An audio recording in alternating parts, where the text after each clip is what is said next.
What's up guys, Seville here with another Marvel Legends action figure review.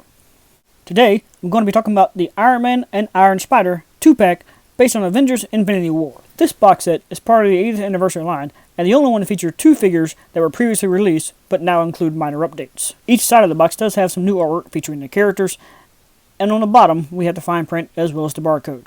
I honestly did not start the creation process of this video with the intentions of including Hela from the Thor Ragnarock 2-pack, but since she is a previously released figure, I'm going to go ahead and cover her too. Now, if you can give me just a few more seconds, I'll have these figures out of their packages.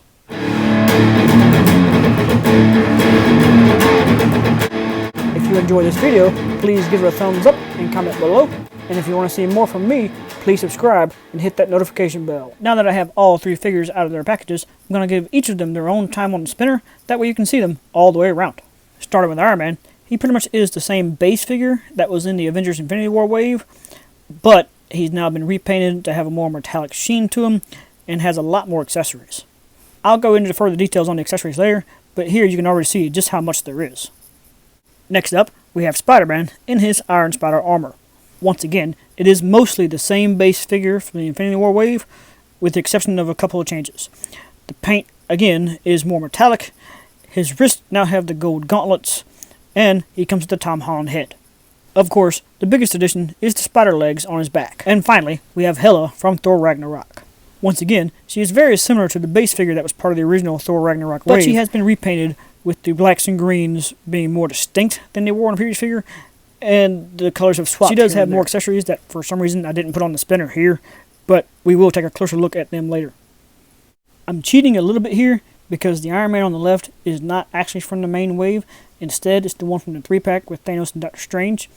But the only real difference between those two were the fact that this one had one united torso because of the light in his chest, but everything else was the same.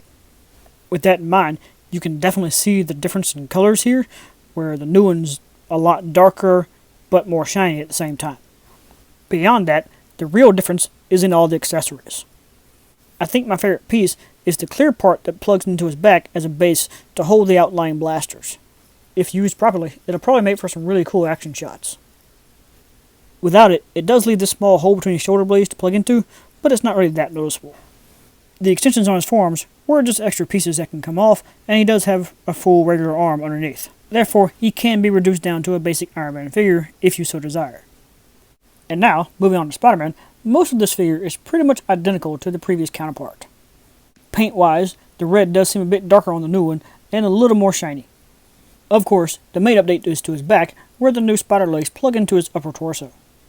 The individual appendages can be taken in and out, but the little gold backpack area that they plug into is glued on. To me, this is the figure we should have got the first time. In my opinion, it is a little frustrating that it took a re-release to get a Spider-Man with the gold appendages added to it, especially since the more basic kid-targeted toys did have a Spider-Man with those extra appendages that I saw a lot of people using as a custom option to add on to their Marvel Legend. Aside from that, I am pretty happy that this set included a Tom Holland head, and I do believe this is the first time we've gotten one of him. It does appear to be fairly accurate, and does capture the overall essence of Tom Holland. The other Spider-Man figures that I own do share the same neck peg style, so the head is transferable to those other figures, such as the red and black suit based on Far From Home. I'm not going to cover the articulation aspects of these two figures because nothing really changed since the last ones.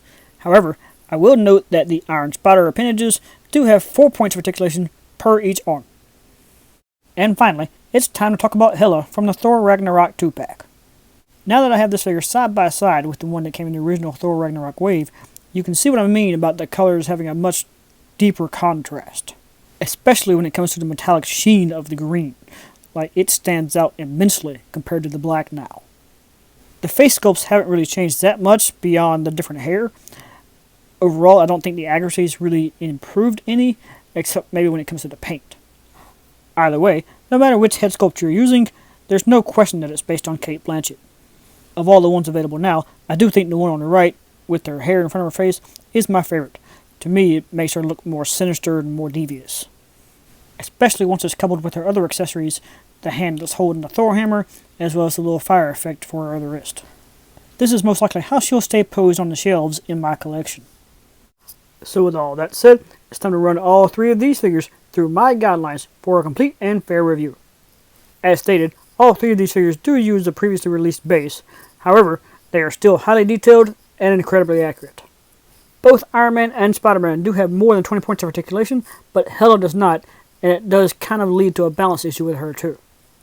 All 3 figures are in scale with the main line, and do come with plenty of accessories.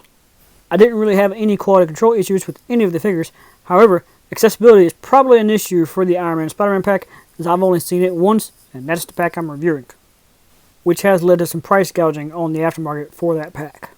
However, the Hela pack has been abundantly available and now hitting clearance prices at many Walmart stores, leading to an overall rating of 7 out of 10 stars for all 3 figures, meaning they are still amazing and worth owning for all fans.